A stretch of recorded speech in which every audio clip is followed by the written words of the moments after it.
And right now we will be talking with Miriam Tannen. She is on the board of the Foundation for Community Health.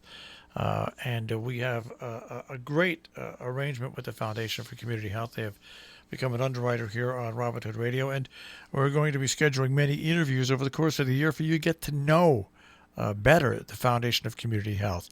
Not just when something that they get behind and do, you hear it then, but to get to know the people that are behind it and the ideas behind the Foundation for Community Health. So let's welcome Miriam Tannen in this morning. Good morning, Miriam. And once again, I'm sorry, I'm like 30 minutes early.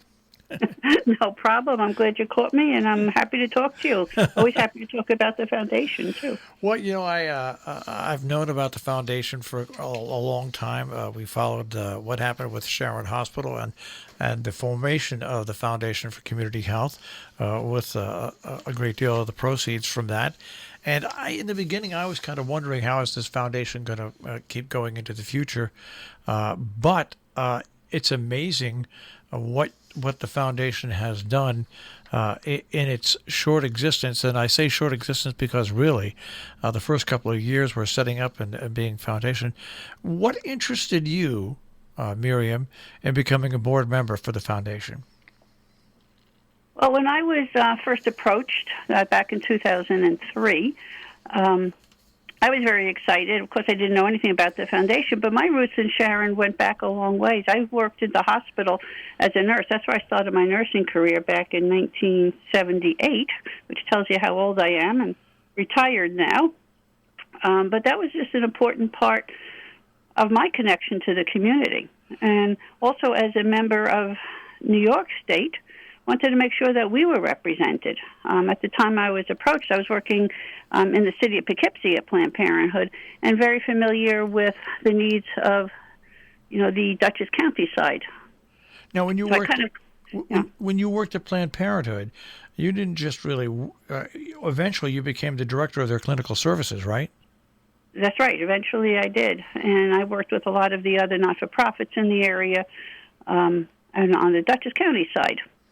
And, Eastern Dutchess is a hard reach from Poughkeepsie, and with limited resources, it can be difficult for organizations to cover the whole county or their whole area. And so I thought it was important to reach out into Eastern Dutchess. And that's where I live, and, where my kids went to school in Dover.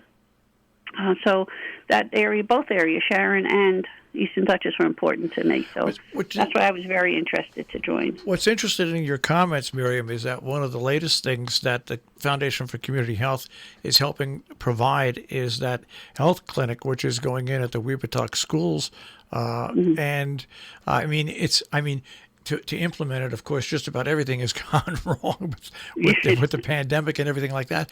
But that program that you've gotten behind, and you are providing the funds so this actually happens. And I think that's so important. What you point out is that the Sharon Hospital really has a pretty wide area that it affects and that it can help people in. And I think when they put the board together, including people from the different states and the different regions, and your background, I think really led to what we're seeing now, which is the success and how the foundation is helping out in so many different aspects. Absolutely. And that project in Weepatuk, to me, is one of the most exciting projects in this part of the county, actually in the whole county. And, in Connecticut also. It's the first in-clinic, full-service health clinic in any school. And that means that a child could have treatment there. The parents don't have to leave work to take a child to a doctor. And you know that from Eastern Dutchess, you may be driving 40 minutes to get to a doctor.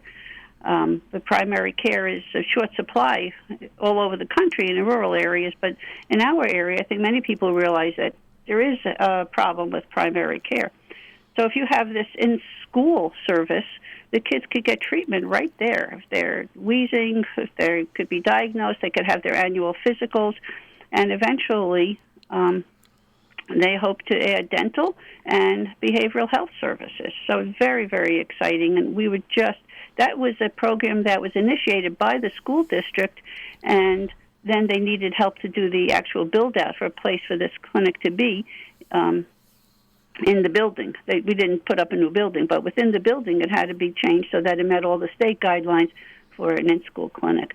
Very exciting project, and we have the ability, we're flexible enough that when something like that comes up, we can help the community that way. You know, it's interesting on that on this project of what's going on in Weebatuck. I interviewed the superintendent, and I've also interviewed Nancy Heaton, and I interviewed the organization also. I think it's called Open Door. That's going to run it, and it's to get this project to actually succeed and actually to open up. There are so many different layers that had to be dealt with, from New York state laws, the legislature, the rules, the school district, and I think the impetus of the Foundation for Community Health getting behind it and helping financing the installation of it really cleared away one hurdle that they didn't have to worry about, where they could work on all the other hurdles so they could get this so they could get this operational. Absolutely. Now, on top of that, seeing as you're a nurse, I want to bring this up, and that is other efforts that you've been involved in and that the foundation has. And I think one of the greatest things is the nursing program that's at Northwestern Connecticut Community College. Lord knows if there's a place where there's a chance for people to get jobs, get great jobs that help the community, it's in nursing, and the efforts and programs that the foundation is involved in there is also a very important aspect. Absolutely right. And as a nurse, that is one of the programs that really touched my heart and that I was so happy to see that we could support. So Northwest Community College had no nursing program at all. They thought this was going to be a good idea. But for a community college, and all schools are always struggling with money, how do they get it started? So they did come to us, I think, and possibly Nancy went to them. I'm not really sure how it got started. But we were able to fund the first year where they did the feasibility study to find out if they really needed one, if they could do it, if the state would support it. And then we were able to support the salary for the first year of the person who got it together. And now it's a flourishing program. They recently won an award being one of the best community college nursing programs in the Northeast. So very exciting. That program's taken off. I think it's 65% of the students that graduate stay and work in our area. So it solved a lot of problems. We have, a small pool of nurses that want to work in our nursing homes and Sharon Hospital, as well as schooling and education so people can get better jobs. And of course, I think nursing is a great profession. Let me put that in there. I was going to say, I would think you would be. We're speaking with Miriam Tannen, who is a Millbrook resident. She is, I guess, this is your second stint on the board? Yes, this is my second stint on the board. I was one of the founding members. I was on for 9 years, served in different positions. Then I was off for several years, and they invited me back, and I was very happy to come back onto the board. Now, when you were on the board originally, did it seem like a daunting task to set this up and to put it in motion and to get it into action to help in the community? It was a daunting task. We spent a lot of time that first year. Very exciting. It was a wonderful board that Berkshire Taconic pulled together, actually. And, we had to get to know each other, but they were very careful. They got people from all the different areas that we reached, different areas of New York State, and, from Canaan to Salisbury to, Dover Plains. You have very different needs. So they had very good representation. Then we had to learn what we wanted to be. And we had speakers come in from other foundations to give us information how their foundations ran. We had to decide, did we want to be a foundation that maybe focused on one age group and just deal with children, or did we want to just deal with one particular physical area, maybe cardiac care or some chronic illness? Or did we want to, and what we did decide, that we wanted to be an agency that could support the not-for-profits across the board in our catchment area. And I think that, that's one of the things about the Foundation for Community Health and why we are teaming up to try to bring all the local people and local information about not only the community Foundation for Community Health, but the work that you facilitate, is because you took that time in the beginning to find your direction. And obviously, it's worked out really well. When you take a look back now, from when it started to where it is now, as a final question, Miriam, what do you think about your role in the community as a foundation? Your strengths? Do you have anything that you're still working on, or anything that's going to be different possibly in the future?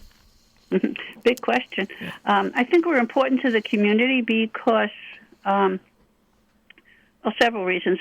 In one sense, we're a big fish in a small pond. Yeah. We give out about $750,000 a year in grants, which is a lot of money in a small area. Over the years, we've given out about $18 million over the past 17 years. So that's a big impact to agencies.